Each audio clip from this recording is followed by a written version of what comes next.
नमस्कार मंडळी, स्वागत आहे तुमचं आमच्या चॅनलमध्ये। आवाज महामुंबईचा, शोध बातमीचा, कौल मनाचा। चला तर मग आमचे चॅनल लाईक करा, शेअर करा आणि सबस्क्राइब करा। धन्यवाद। शिर्डीत आवाज महामुंबईचा चॅनलचे पत्रकार धम्मशील सावंत नानक साई अवॉर्ड 2026 ने सन्मानित। साईबाबा शिर्डी संस्थानचे मुख्य कार्यकारी अधिकारी गोरक्ष गाडीलकर, समाजसेविका तृप्ती देसाई, पंढरनाथ बोकरे यांच्या हस्ते देण्यात आला पुरस्कार। शिर्डीच्या भूमीत राज्यातील विविध क्षेत्रातील कर्तृत्ववान मान्यवरांना गौरविण्यात आले। ही बाब कौतुकास्पद आहे। स्वराज्य व क्रांतिभूमी असलेल्या रायगडातील निर्भीड पत्रकार धम्मशील सावंत हे सर्वसामान्य जनतेचा बुलंद आवाज असून त्यांच्या आजवरच्या उल्लेखनीय कामगिरीबद्दल त्यांना नानक साई अवॉर्ड 2026 पुरस्काराने गौरवल्याने येत्या काळात त्यांना अधिक बळ व प्रोत्साहन मिळेल, असे प्रतिपादन भूमाता ब्रिगेडच्या प्रमुख तथा ज्येष्ठ सामाजिक कार्यकर्त्या तृप्ती देसाई यांनी व्यक्त केले। नानक साई फाउंडेशन या संस्थेतर्फे शिर्डी येथे विशाल साई भक्त संमेलन आयोजित करण्यात आले होते। नानक साई फाउंडेशनतर्फे शिर्डीत 7व्या नानक साई पुरस्कार सोहळ्याचे आयोजन केले होते।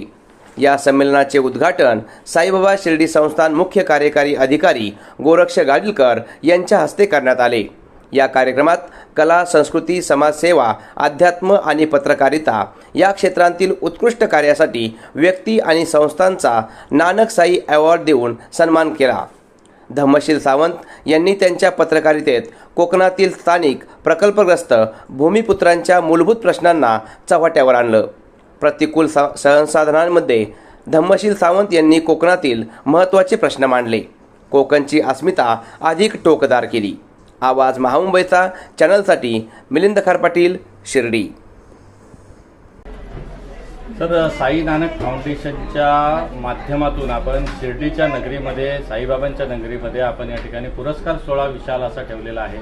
कसं स्वरूप होतं एकूणच? मी पंढरीनाथ बोकारे, चेअरमन नानक साई फाउंडेशन नांदेड। शिर्डीचं दर्शन सहजरित्या व्हावं, शिर्डीमध्ये जे काही कार्यक्रम चालतात ते सामान्य जनतेपर्यंत, भक्तांपर्यंत जावेत या उद्देशानं आम्ही पहिल्यांदाच नानक साई फाउंडेशनच्या वतीनं शिर्डी येथे भक्त संमेलन ठेवलं आणि या भक्त संमेलनाला जोडूनच आम्ही नानक साई फाउंडेशनच्या वतीनं जो नानक साई अवॉर्ड सोहळा ठेवतो तोही आज बाबांच्या शिर्डीमध्ये घेतलेला आहे। अत्यंत उत्स्फूर्त प्रतिसाद आज या अवॉर्ड शोला मिळाला, भक्त संमेलनाला मिळाला।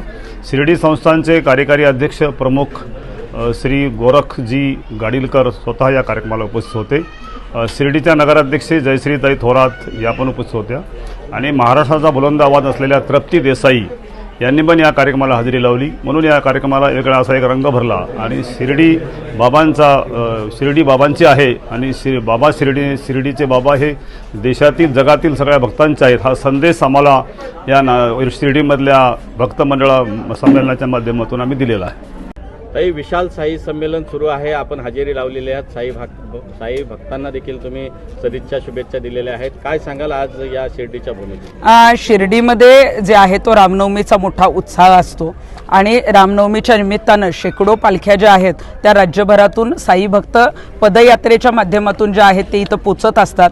आज उमरी म्हणजे नांदेड जिल्ह्यातलं जे उमरी आहे तिथून जी पदयात्रा शिर्डीत पोचली, त्यांनी विशाल साई भक्त संमेलन जे आहे ते नानक साई फाउंडेशनच्या माध्यमातून इथं आयोजित केलेलं होतं आणि त्याच्यामध्ये आपण बघतोय की 450 किलोमीटरचा जो प्रवास आहे तो पदयात्रेच्या माध्यमातून त्यांनी पूर्ण केलेला आहे। साई बाबांकडे जी आहे ती मराठवाड्यात ज्या पद्धतीच्या अडचणी येतात किंवा महाराष्ट्रावरच्या ज्या काही अडचणी आहेत त्याच्यामध्ये जे आहे ते कुठंतरी हे सगळं महाराष्ट्रावरचं संकट हटू दे किंवा अनेक त्यांच्या ज्या काही साईच्या चरणी ज्या आहेत त्या त्यांच्या इच्छा आहेत त्यासाठी हे सगळे जे भक्त आहेत ते एवढ्या भर उन्हामध्ये ते इथे येत असतात आणि या साई संमेलनाच्या माध्यमातून इथं साईबाबांची आरती झाली, भक्तिमय वातावरण आहेच आणि महाराष्ट्रामध्ये उल्लेखनीय कार्य ज्यांनी वेगवेगळ्या क्षेत्रामध्ये केलेलं आहे त्यांना पुरस्कार देण्यात आला। आम्ही सुद्धा सामाजिक कार्यामध्ये जे काही काम करतो आम्हालाही पुरस्कार देऊन जे आहे ते इथं सन्मानित करण्यात आलं। मग मिलिंद भाऊ गायकवाड असतील, अनेक पत्रकार असतील, अनेक उद्योजक असतील, असतील, अशा अनेक नावं आहेत की ज्यांनी राज्यभरात वेगवेगळ्या जिल्ह्यांमध्ये काम केलेलं आहे.